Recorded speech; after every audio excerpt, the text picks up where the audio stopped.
Hi, everyone. My name is DJ Williams, and I'm the host of Hazing Crimes, the podcast. Tonight, I'd like to talk to you a little bit about the law as it relates to hazing. When Stone died, we were not familiar with what the hazing penalties were for hazing. Come to find out, it was just like getting a parking ticket. Someone dies, and the penalty is a parking ticket. It forced us to learn a lot. And you're dealing with a situation where your emotions are high, your brain is not working right, it cannot process things in the way that you normally would want them to be processed. And unfortunately, you are required to learn a lot. When we found out that Collins Law was in place, but never got approved,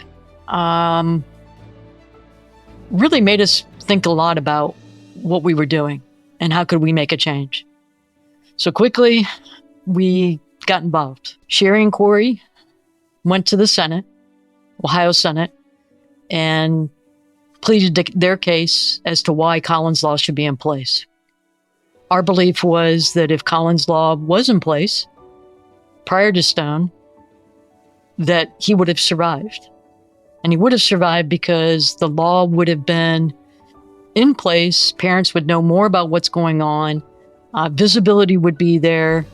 The universities would understand that we're holding them accountable to the number of incidents that occur. And the fraternity that Stone was joining, Pike, we would have known a lot more about. And as a result, the crimes that the young men were charged with were much lower level of misdemeanor. It was just like a parking ticket. So tonight, I'd like you to meet Sean ALTO with Cooper and Elliott. He's a lawyer there, and he has helped us the entire time. The last couple years, he's been right by our side and is now our friend and part of our family. I'd like you to get to know Sean.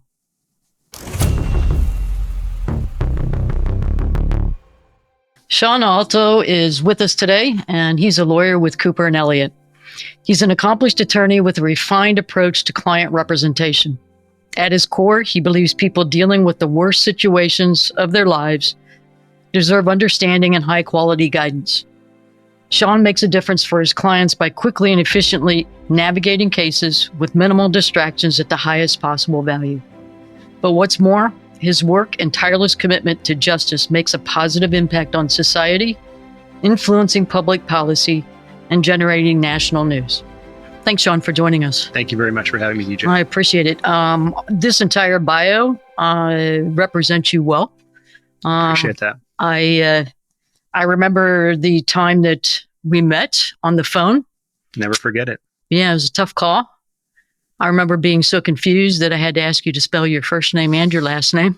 And it's like, I just remember walking in the hospital and I just couldn't keep anything together. And you were as calm as could be and told me that anything I needed, call anytime. And I did. You did. And I will never forget getting that call. I was sitting in my kitchen and went in the office. Next thing I knew, we were on the phone, and I didn't come out of the office until, Monday or Tuesday. It was nonstop. And you guys had understandably a lot of questions, and you needed somebody to sort of take that off your plate, some of the things that we could do. And we did the best we could, and hopefully it helped. Yeah, I remember Stone was struggling, of course, in the hospital, and we really didn't understand what had happened, right? And it was a situation where you didn't really know what to do. But when the siblings were getting media calls, right, asking that, did your brother die yet? And it's like all these things that are said, and you're just way confused. And I just knew something was weird, right? Because why else would I call? I have no idea why I called. But I remember you guiding us through that and talking about, tell me about Stone, right? And the way that you walked me through that made me feel like we had the right people right away. So I appreciate that personally. I appreciate hearing that.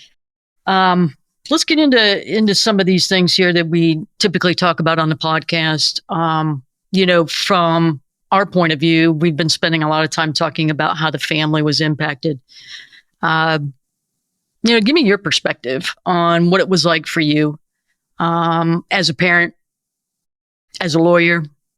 You have different perspective on what you're seeing, right? We're seeing our loved one die and in front of our eyes, right? And not understanding what really happened. But I know that it had an impact on the hospital, the nurses there. We've stayed in contact with them. So I'm sure that it had impact on you. Kind of share with us what that was like. Sure. So, as you know, I am a parent. I have 3 little kids, also a lawyer, and it's really hard to separate those two things out.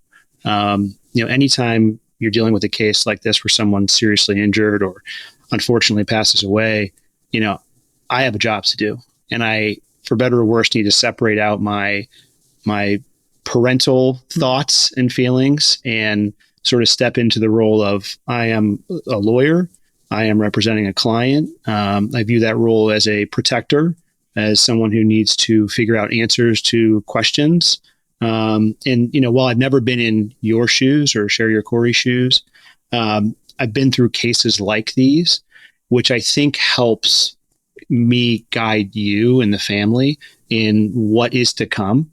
And getting phone calls from the media, a situation like this, where there's all these questions and someone's in the hospital and all that, there is national and international media attention, and you don't want to be getting phone calls, and the kids should never be getting phone calls.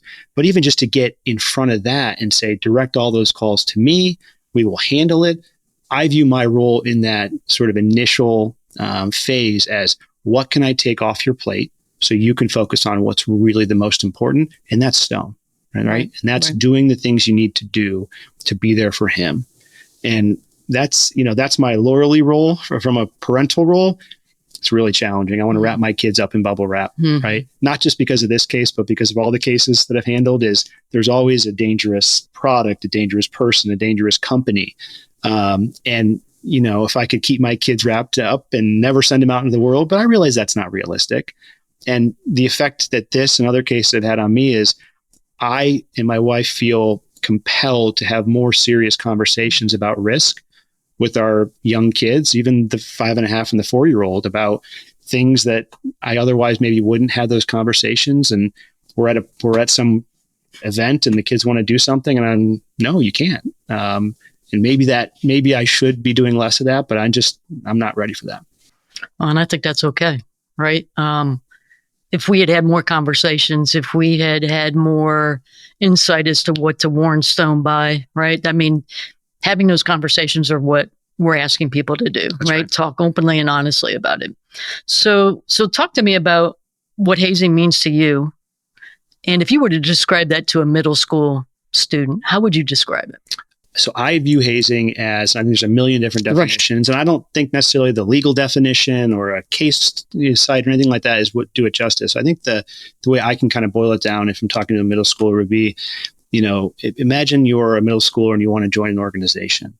And in order to join that organization, you're asked to do something that is embarrassing, is something that you wouldn't otherwise do. It doesn't necessarily have to be dangerous. It doesn't have to be deadly. It can be something that, but for your desire to join that group, you wouldn't do. And we both know that oftentimes, the hazing activities start off things like dressing up or getting food or things that by themselves are not dangerous or deadly or anything like that, but they escalate. Yeah. They escalate year over year. They escalate within the year, right? You start off, hey, get me food. Hey, do my laundry. Hey, clean up the house after a party, to what we know happened, drink this giant bottle of liquor, right? And so you got to get it early. And it's not just early in that process. It's like what you all have been doing, is getting into schools, getting into high schools, getting into middle schools. The earlier we can start that education, the better chance we have of stopping it. I agree. I mean, I think that when we talk about statistics, right, And they talk about almost 50% of the college students have experienced hazing. Now, they probably didn't call it hazing. They probably said it's just part of athletics. And I think when you take that into consideration, the more that high school student knows that that is wrong, it's damaging, it's degrading, it's humiliating, sometimes extremely physical, Sure. abusive. If they would just understand that, how devastating that is to the individual, right? And actually going through that process, I think, is something that we've got to understand. I know you were looking at a couple of the books that are back here, but Recognize the names. right, and the brain, right, and how the brain works and how it doesn't. And one thing I'd like to talk about is this idea around, girls and boys, right, and difference between thinking about consequences and not. Guys have a tendency just to go for it, right? They just do it. They don't think about it. I do think that girls have a tendency to wonder, what would happen, right? Sure.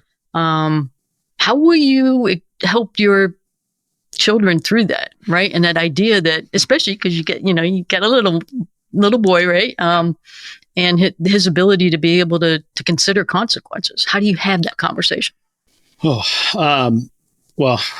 so my wife was in a sorority. I was not in a fraternity. So my initial reaction, as you may imagine, was no Greek life, right. Period.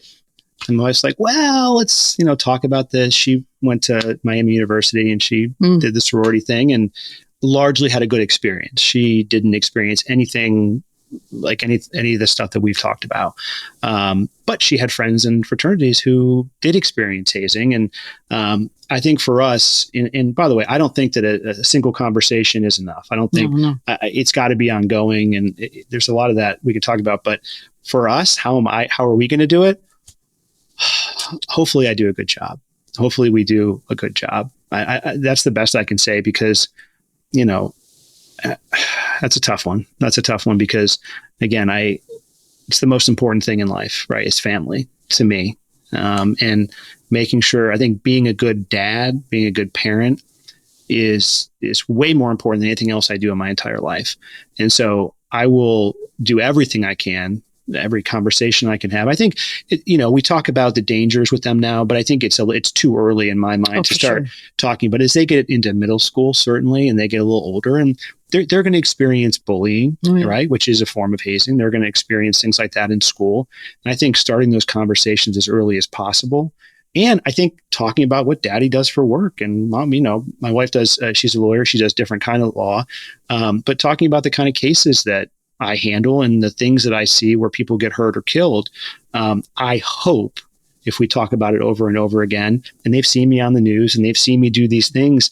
And I'm hoping that those experiences that I have that scare the heck out of me, I hope that I can impart on them in a way that doesn't scar them, but makes them skeptical, makes them, what's super important, I think, is their willingness to speak up. Yes. And stand up to bullies and speak out if someone is getting treated poorly. I think that you can start that early. And I think that would translate later in life. If you see something like somebody being hazed or I think that you're more willing then to speak up. I mean, bystanders could have helped Stone, right? All it took was one person to call 911 at any point in time. That's right. So you made me think of, you talk about your wife and saying, wait a minute on Greek life. I was part of Greek life. Sure. Unfortunately, I encouraged Stone when he brought it to me to become part of the social aspects of going to school. I told him going to college is the best time of your life, right? But you got to be careful. You got to be smart. And he always was until this, right? And so what we have to caution females in sororities, be careful giving that advice to the male counterparts. It's not the same. I didn't experience any hazing. I went to a private school, totally different ball game, lot smaller scenarios, but I didn't experience any of that. Didn't even know that if it was going on, that it was. I just didn't know. But men, it's different. And I think that's my biggest regret, obviously, right? And to think that I was giving advice based on upon my experience. And I don't think we should do that to the extent that I know I was, right? I'm a lot older than he was. Time has passed, right? Things are different. To be able to be current with everything is very, very difficult. So when we think about that, so fast forward, 10, 12 years from now. Sure.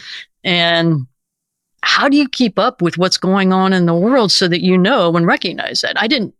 I knew the Colin Wyant situation, but I didn't absorb that and think about that and go, oh my God, I should tell Stone or talk to, it did not click for me. Well, I don't think most people, when their loved ones go off to college, that there's an expectation that is going to happen. I think most people go off to college thinking you're going to learn, you're going to make new friends, you're going to, get into a profession. The expectation should not be that, well, they're going to experience this horrible thing. And so how do you keep up with it? I think the more that we see things in the news, the more we see, injuries and deaths and things like that, it's keeping it at the top of people's minds. I hope we never see another one, but I think we both understand that we will. No, as ridiculous as it is to say, it will continue to happen unless things change. And there's a lot of things I think that should change, but they haven't to date. Not to a point where there's a critical mass where there's a tipping point that things are going to change. It just hasn't happened yet. Right. I think there's some good things happening out there. Not enough. Well, let's talk about those. I mean, what do you see that in your past you hadn't seen before and you think it's heading in the right direction? So I think that the passing of Collins Law, I think, was a step in the right direction. Obviously, it makes certain types of hazing activities felonies. I think it could have gone further. Yeah. I think that we've obviously got the component, the transparency aspect of it, where things are supposed to be easily accessible. That is, I think, a failing. I don't think it's not the language or the intention. I don't mean that. I mean that the way it's been put into action by the universities is largely inadequate, in my view. I mean, we've tried to find that information. Right. It should be type it in and it should come right up. Right? It's not that way. We know that. And so I think that's an aspect that could be done a lot better. And I have a lot of guesses why it's not easily accessible, right? I think the universities don't want it to be accessible for obvious reasons. They don't want parents to find that information, right? Or students, because if they do, maybe it pushes them to go somewhere else or to take less interest in a certain activity. But it's just, that's not where it needs to be yet. I think there's multiple levels, right? And I think it starts, frankly, at the top. You've got, the national organizations, Greek life, sororities, and fraternities. And I think you got, obviously, the university. So let's look at the Greek life first. Unless and until Greek organizations take responsibility for their local chapters, I don't think the problem gets solved. And the reason is you have these national organizations who are putting their imprimatur on these organizations. They're giving them the stamp of approval. Go ahead and operate, under ABC fraternity, whatever it is. Use our name, use our documents, have a house and put our letters up on it, right? But when something happens and someone gets hurt or killed, they are nowhere to be found. They're pointing the finger at the people in the room who have responsibility. Don't get me wrong, but there are others, right? National organizations, we don't oversee them. We don't have a duty to do anything. This is all their fault. We had no idea. That's bogus, right? To put it mildly, right? They know what goes on. They understand, they get reports, they have people that go into these local chapters and they do their investigations, right. And they talk to people and they get a rose-colored version of what's actually happening, but they're not really overseeing these organizations in any way, shape, or form. No. Same with college, largely with colleges and universities. And that's just not in Ohio, it's nationwide. Sure. And they're not doing enough either, right? And they're letting these groups operate on their campus or just off campus. And when something happens, they throw their hands up and say, well, how could we possibly have known? Because it happened at an off-campus house. Well, you have repeated violations. You have repeated complaints about these organizations. They can and they should do more. And I think unless and until that happens, it's a serious uphill battle. Yeah, I agree. And I think there's a couple of things that you said in there that I find interesting. One being, I know with Bowling Green, obviously near and dear to our heart at this point. Um, they had this recent situation with the hockey scenario. Obviously, still a lot of more information to come out on that. Sure. But the one thing that they did, and I know that this happened after Stone, was as soon as they found out about it, they reported to the police department, right? And they got them involved. And I think that is important. It's kind of like how they handled Stone's case in the first place, right? Those detectives went in there assuming there's something criminal here. They were there that night, right? Right. Or the early morning, they were there that day. Yes. And they were interviewing people and gathering cell phones and things like that. So the more the police department can know where those off-campus housing are. You've got a number of fraternity or sorority, men or women living in off-campus houses. Why can't or why shouldn't? Just a list. Right. Have a list. Right. Have a requirement. Right. If you're going to live off campus and you're going to live in a house with, I don't care if there's 4 of 8 or 4 of 7 or 2 of 9, it doesn't matter. Right. If you've got a large group of Greek individuals living in a house, and whether it's officially or unofficially used as a fraternity house, an annex, or whatever you want to call it, why shouldn't the university know that? Right. You look at, the universities have access to 911 calls and run reports and complaints and code violations. So why should they be able to stick their head in the sand when that information is available? I don't have a good answer for that, other than they shouldn't. Right. I agree. So, you've seen a couple cases here just recently, right? With Colin and Stone. What is your perspective on hazing countrywide? So what I'm asking about is, I think about the athletes and then I think about Greek life. I believe there's a lot more hazing going on in athletics across the board. But what about those fraternity members and sorority members that are also athletes?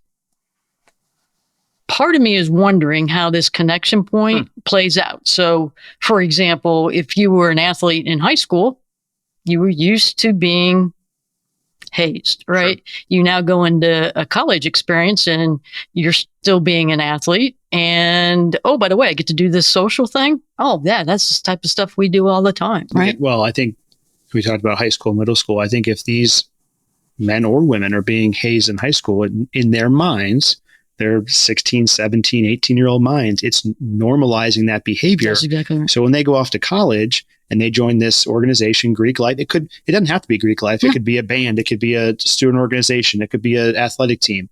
And they experience something similar. In their minds, they think, well, this is what it is. This is what you do. Because no one's ever told them differently. Right. And so that's why I think the education component, and the earlier you can get to them, the better. I agree. So why do hazers haze? Well, I think there's a lot of reasons. I think part of it is in there, and I don't agree with this, but part of it I think is tradition. Part of it is the power that they view themselves as having. Part of it is they went through that themselves, and so they want to make it a little bit worse for the next group. From a tradition standpoint, they hear, better or worse, they hear it from the older members. Well, this has been going on for 100 years. This has been going on since the organization started. Everyone's done this, right? As if because that's the way it was done, it's okay, which it isn't. And so I think that in their minds, they're like, well, if everyone did it, then I'm going to do it too. Right. And I don't know if it's this machismo thing of, well, I have to do this terrible thing because every one of my fraternity brothers did it. That doesn't fit in my brain. I think people just, these young men and women, they get into this organization and they view it as, I want to do to others what was done to me. And they view it as bond building. Like, we're going to build these bonds and these brotherhoods and sisterhoods. Why do you need to do? And we could talk about the specifics of some of these cases, but there's some really heinous, dangerous, deadly things that happen. Why do you need to force someone to do this or make them do this incredibly dangerous thing to build brotherhood? Why? There is no good reason for that. None. You just don't need it. Why can't you do a million other things? It's like, why does it have to be dangerous or deadly? Well, and why does that build a better bond, right? It doesn't. It makes no sense. It does. It's a shared trauma. I mean, I can call it that. It's a shared, well, we're all going to potentially lose our lives, so somehow we're closer. That doesn't make sense. Well, and I think that's one of the things that a lot of the social workers will tell you is it's trauma bonding, right? That's You're exactly bonding. It's just like a domestic violence case, right? You can't leave. Why can't they leave? Well, they've got that bond with that person that's creating the abuse. That's right. Which is really, the fact that starts out at such a young age, to me, the whole mental health aspect is something we got to get our arms around.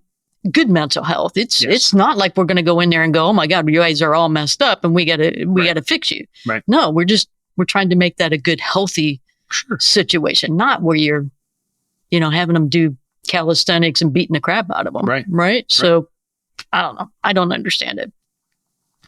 So since you're a lawyer, do you think that there should be more laws on this? I think there need to be stronger laws on this. I think that, more laws doesn't necessarily equal safety or safer society. I think it's the laws that we have aren't bad. I think, again, Collins Law was an absolute step in the right direction, in my view. I think it's the enforcement of the laws. And I think that's going to involve the local police departments on these college campuses. It's going to involve the county prosecutors to do the right thing. I think that, had Collins Law been in place when Stone was going through this process, I think that each and every single one of these people who were involved, we sat through the criminal trial together, they would all be convicted felons, every single one of them. If that law had been in place, I think it would be way easier for a jury to come to that conclusion. They see things like reckless homicide and negligent homicide and manslaughter, and in their minds, because they're not up to speed on hazing and all the different aspects and the power imbalance and why people do what they do, they say, well, we're not going to, in 19, 20, 20, we're not going to put him in prison or whatever it is. They don't know the penalties. But if the prosecutors were able to get up there, as they can now, right, as of Collins Law, and say, this is a felony, right? This conduct equals a felony offense. I think prosecutors would have another tool, and they do now. They would have had another tool in their belt. And I think would have been a much easier play, right? I think it would have been a much different situation. And I think they all would have suffered more serious consequences. Well, and I think that what we have to look for, I think the next case that comes out, right, because there's going to be one, it'll be unfortunately interesting to watch. But at the end of the day, the jury may still say, hey, yep, they're good. They committed the crime, but it's whether or not the judge is able to actually make the penalty be something that matters. I think you're right. And we are reliant. Look, we have, better or worse, we have the criminal justice system we have. Yes. I often tell people when I talk to them about the civil side of the system, it's not it's not perfect, but it's the one we have, right? And so we have to operate within it. I think the same goes for the criminal side of the system. You've got to rely on prosecutors to do their job. You got to rely on prosecutors to bring appropriate charges. You got to rely on prosecutors to move cases forward and not be, just offering deals, cutting deals just to get rid of people. Not that I'm saying that's what happened here necessarily, but you have to have prosecutors who are willing to try the case, right? To let a jury make that determination. We have to rely on juries, right, too, and that can be scary. Sure. Right. There's unknowns. You're putting that decision, this critically important decision, in the hands of strangers who don't know the first thing about hazing or, oftentimes what happened. And then, as you said, you have to rely on the judges, and judges are elected, and judges have to make decisions to the best of their ability. And I won't comment on, that specifically, but I think that we're putting an awful lot of reliance on the system. I don't have a better system. I think that I hope the more this happens, which unfortunately we know it will, judges become more educated. Judges have, much like prosecutors, have this tool belt or this additional tool in their tool belt about felony charges. Judges then can say, well, what is a felony offense? There's different punishments that can come with that. Mm-hmm. And they're able to put in place what I view as a more appropriate punishment. That makes sense. So there's one thing that I remember you saying, well, there's a couple things, as we were working through all of this. And One was, they're going to lie. They're lying. Right. And I was like, oh, come on, not all of them. Right. And it was all of them. Right. And I guess I was more hurt by the fact that no one could stand up for him and tell the truth after the fact, even. Right. And the fact that everybody went and was more interested in covering it up than even reaching out to where, Stone needed help. I think the other thing that's interesting is that as you experience a criminal civil situation like we did, a lot of confusion around a lot of different components of the law, right? Sure. I mean, we got schooled pretty quickly because we had to, right? And the one thing that you guys did as a group was, we're going to keep repeating it. Why is it? Why is it that as we're going through that type of scenario, that you have to keep repeating the information you're passing along? It just seems like, why aren't we able to absorb that? You've seen victims on that side. What is it that you see, and how do you help them do that? So I think one of the reasons that we need to repeat things is, for us, for the lawyers, it's something we've been through before. Maybe not the exact situation, maybe not the exact facts, but we've been through it. So we know what to expect. We know what the law is. We know what the defenses are. We know what's coming. I could have told you, hey, the phone's going to start ringing from the media. But for folks in your shoes, right, who haven't been through it before, who haven't experienced that type of situation, it's all new. Every single thing that happens is new. It's not like you have any foundation upon which to build. I mean, other than me repeating things over and over again. And sometimes it's counterintuitive. Mm-hmm. It doesn't make sense. Not because what I'm saying doesn't make sense, but because intuitively the way that the law is set up or the way that the system works doesn't make sense. And so we have to repeat things, and that's okay, right? I will repeat things over and over and over again until I'm blue in the face, until a client understands things. And it's not you don't understand it. It's I'm not explaining it maybe the right way. And so I view it as a me issue, not as opposed to a client issue. Okay. I don't know. For some reason that stuck with me. And I guess, a big message would be, the type of lawyer that you get makes a difference, right? I mean, you're going through a lot. And our situation was a huge tragedy, right? It's not like he survived. But victims that are surviving are due their time as well. And I think the mental aspects of that, hearing about suicides because they can't deal with it, it just seems to me that we need to be able to find ways to get justice for all of these people, because it's just, I don't know how else we're going to actually get that to be more prevalent. People aren't hearing about it. I think the cases people hear about are the ones that are in the news. Yes. The cases like Stone or like Colin or some of the other ones across the country where somebody unfortunately has died. The other situations like the Tyler Perinos of the world, you don't, I know who he is, you know who he is, but the general public doesn't, because he survived, right? He was lucky, right? He made it. He's now applying to grad school and doing all the things that, someone of his age ought to be doing. But his name isn't in the public vernacular. He doesn't have a Wikipedia page with all the details of what happened in that case.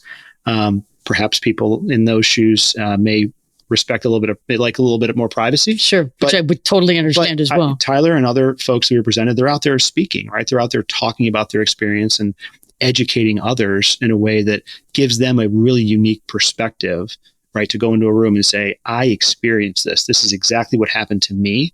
Because there are people out there, we both know who the type of people I'm talking about, who think this is Stone's fault, right? This is Colin's fault. This is et cetera, et cetera. I think they don't understand, and they haven't heard from someone who went through it to understand why they did what they did, right? They don't understand the psychology. They don't understand, right, the background, the power imbalance. And so I think that education, right? People like Tyler and others, they can get out there. They have a really unique perspective to do that. I agree with you. And that brings us to our last question. As you know, our foundation focuses on saving lives. Do you have any thoughts on how we can make a larger impact? I think, and we talked a little bit about education, I think the earlier you can get into schools, the better. And I think whether it's middle school or whatever it is, because once they experience it and they don't have that framework, they don't know, you experience something new and you have to find a way in your brain to like, well, how does this fit? Does it make sense? Right. Especially when you're young and you don't have all those life experiences. But if you have gone through multiple sessions or a class even, Right. where there's training and you now know, okay, I see that behavior, right? I recognize it. It's bullying, it's hazing, it's whatever you want to, whatever it is. And now I know what to do, right? Because I've been taught that, right? We tell our kids, like, what do you do if a stranger comes up to you, right? And you tell them, and they know, even mine, right? The 5.5 and the 4-year-old know what to do if a stranger comes up to them. But if you're in middle school and you're being bullied or you're being, other than punching someone in the nose, right? What do? Do you go talk to somebody? Do you tell a teacher? Do you tell a parent? And I think we need to arm our kids, right, with the information they need to deal with these situations. To me, that's, unless, again, we're going to need organizational buy-in and university buy-in. But I think short of that, it's the earlier we start, the better. Okay. Thanks, Sean, for joining us. Thanks, everyone, for listening to us, and please subscribe.